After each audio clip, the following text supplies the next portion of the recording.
د افغانانو لپاره یو خوشحالي خبر دی پاکستان د حکومت له طرف څخه چې بیا یو وخت ورکړی ای که نه. په دې کې حقیقت څه دی؟ دوستانو تر هر څه له مخه راځئ د افغانانو د دغه وخت ورکېدو په هکله تاسو سره معلومات شریکوم. پر داسې سکرین باندې دا راسره وګورئ. څرنګه چې تاسو ته معلومه ده چې په پاکستان کې په دغه وخت کې افغان مهاجرین د بلها ستونزو سره مخ دي، بالکل مشکلاتو سره مخ دي. د پاکستان حکومت نه د خوانه ورته د وتلو حکم شوی دی. ما ته بار بار ټلیفونونه راځي، کاروباري اشخاص او همداسې نورونه چې موږ څه وکړو.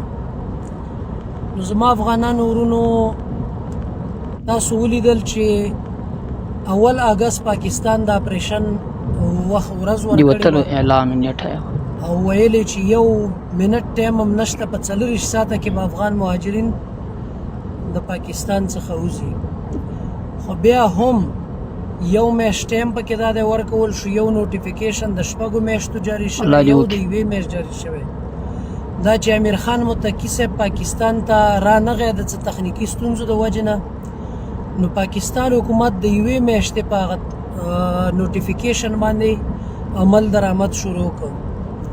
او هماغه د 1 میاشتې نوټیفیکیشن یې اعلان کړ. نو زما افغانانو ورونو، پاکستان حکومت تل مونږ ته وخت راکړی، خو بیا چې ورسره د افغانستان حکومت او ورسره یونیسیار او بین المللي سازمانونو غړو لیدلی دي، نو بیا پاکستان حکومت مونږ ته ټایم راکړی دی او خپلې فیصلې ځنډولې دي. نو ما تاسو ته مخکې ویډیو کړې وه چې مایوسي ګناه ده، مایوسي مه کوئ. بالکل الله تعالی یې چې لا تقنطوا من رحمت الله، بېشک د الله تعالی د رحمت نه نا امیده کېږئ ما. نو الله تعالی مونږ سره ده انشاءالله.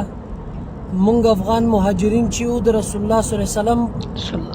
په طریقه کار باندې مهاجر شوي یو. یو کافر د لاسه مونږ هم هجرت کړی او حضور صلی الله علیه وسلم هم هجرت کړی، ظلم و جبر. نو انشاءالله الله مونږ سره ده، هیڅ مشکل نشته. یو ډاډ زه تاسو ته دا درکوم، صحیح ده په دې پنجاب او یو نیم ځای کې لږ مشکلات شته افغانانو ته، ځکه چې په پنجاب کې مخکې نه چې سره لی د پاکستان حکومت دا خبره نه وکړي چې افغانان دې وځي، افغانان تنګول کېده. زه خپله دا نن شپه مې په اسلام آباد کې وه او په موټروي باندې یم واپس را روان یم پېښور ته. نو ورونو، تاسو دغې خبرې ته سوچ وکئ چې دلته مونږ ته یو میاشت ټایم راکول کېږي، هلته مونږ سره د مختلفو NGOs او مؤسسو مشران او قیادتونه ملاویږي، ملاقاتونه کوي او په کیمپونو کې د لکونو کروڑونو روپو د پروژو خبره کوي چې مونږ پروژې په کار اچو. نو د دې دا مطلب دی چې انشاءالله مشکل به الله اسانه کړي. بالکل که چېرته امیر خان متقي صاحب پاکستان ته راغی، نو تاسو یقین وکئ چې دغه د 6 میاشتو چې کوم نوټیفیکیشن دی دغه به عملي کېږي او بیا 31 دسمبر باندې به سخت ژمی وي. نو په ژمي کې بیا افغان مهاجرین نه ویستل کېږي، ځکه چې بین المللي سازمانونه هغه مخالف دي او د صحت نړیواله چې کومه اداره ده هغوی ورته وایي چې ماشومان مري، تکلیف دی، مشکل دی افغانانو ته. افغانستان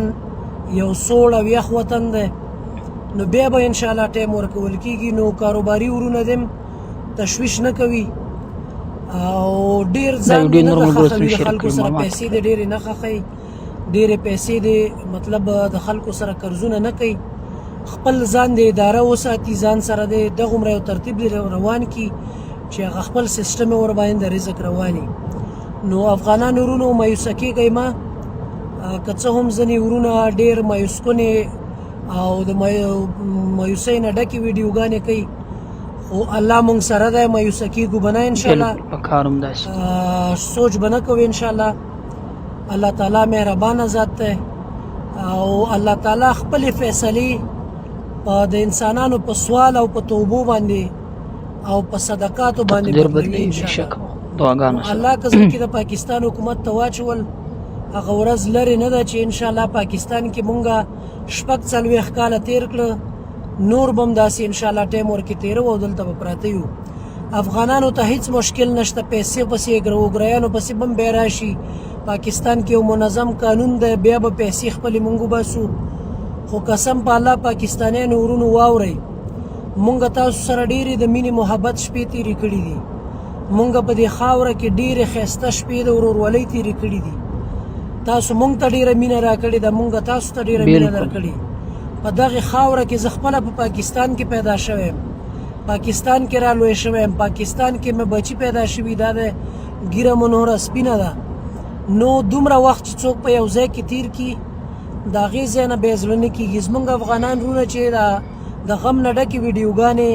شیر کوي او ډکوي اپلوډ کوي، د دې مطلب دا دی چې مونږ افغانانو دلته ډېر د مینې محبت ژوند تیر کړی دی، ډېر د غریبۍ ژوند خو د مینې محبت نه ډک ژوند و. او پاکستان عوامو مونږ ته ډېره مینه راکړې ده. که څه هم ځینې عوام په دې وخت کې د افغان مهاجرینو خلاف ډېرې سختې ویډیوګانې کوي، سخت کمنټونه کوي، سخت شیر کول کوي د ویډیوګانو چې افغانانو وځي دا هغه،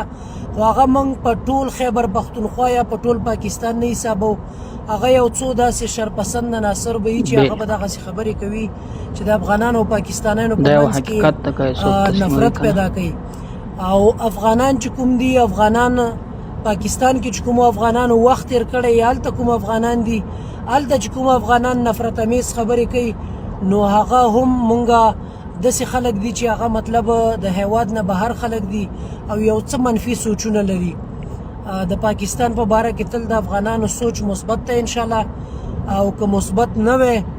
نو دلته چې کوم افغانان دي په 14 اګست کې چې کله د پاکستان د ازادۍ ورځ راځي، نو د پاکستانیانو نه زیات زما افغانان ځوانان د پاکستان د جنډو سره د اسلام آباد مخه کوي، زرګونه روپۍ ګاډو ته ورکوي او د پاکستاني ورونو سره په ازادۍ کې د ازادۍ په ورځ کې په خوشحالیو کې شریکېږي. نو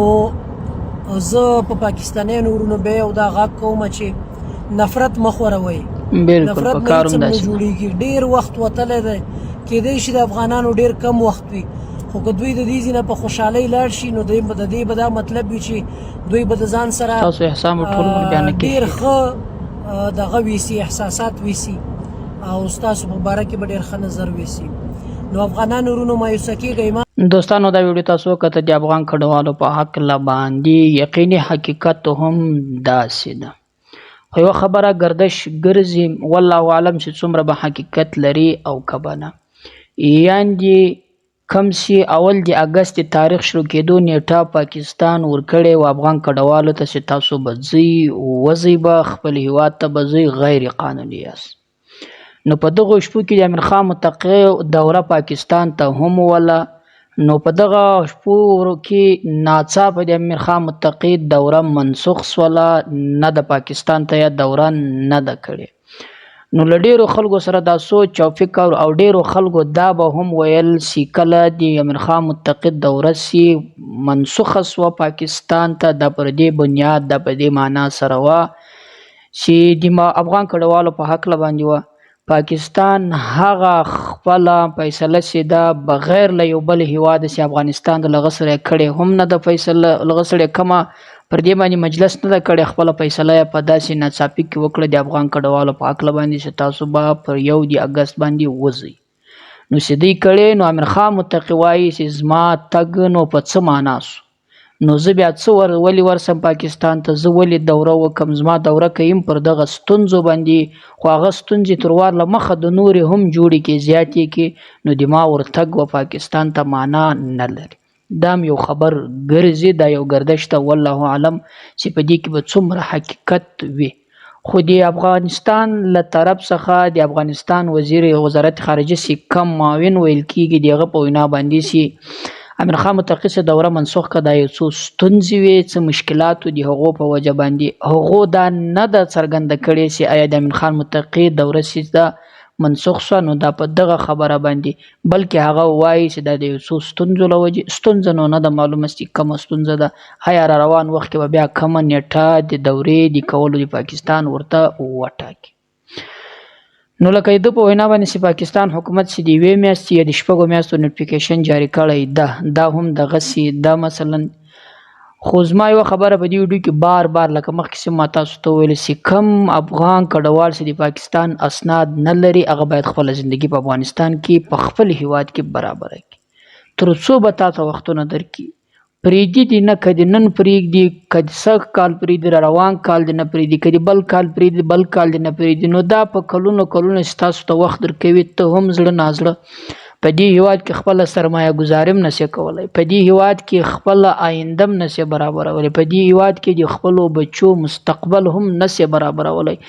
زړه نازړه چې سبا به مې پس واخلي سبا به راته د وتلو امر وکړي بله ورځ به وکړي نو تر دې ښه دا ده چې خپل کارونه سوکه سوکه سره ټول په افغانستان کې خپله نوې زندګي که څه هم زور غواړي د انسان زړه نه ځي مشکل کار ده یو هېواد کې یو چا خړپوسي کړي بیا ځي بل هېواد ته دا ډېر ګران کار ده خو مجبوریت ده یو سړی مجبوره سي بیا وایي پر زمري باندې مخامخ ورځي نو فکار دا ده چې خپله زندګي په افغانستان کې برابره کړي یعنې د ډېر اوس ته ګوره لکه د دې کس په وینا باندې 40 کاله یې تېر کړي په یره کې سپین ویښتان دي بیا هم پاکستان نه تسلیموي آیا دا سراسر ناجایزه نه ده بیا هم پاکستان ورته د افغان مهاجر په نظر باندې ګوري او ورته وایي چې ته ځه خپل هېواد ته نو چې 40 کاله نه کې تسلیم په 2-3 کلو به دې څنګه تسلیم کړي چې 40 کاله د تا وجود پر ده باندې بوج ده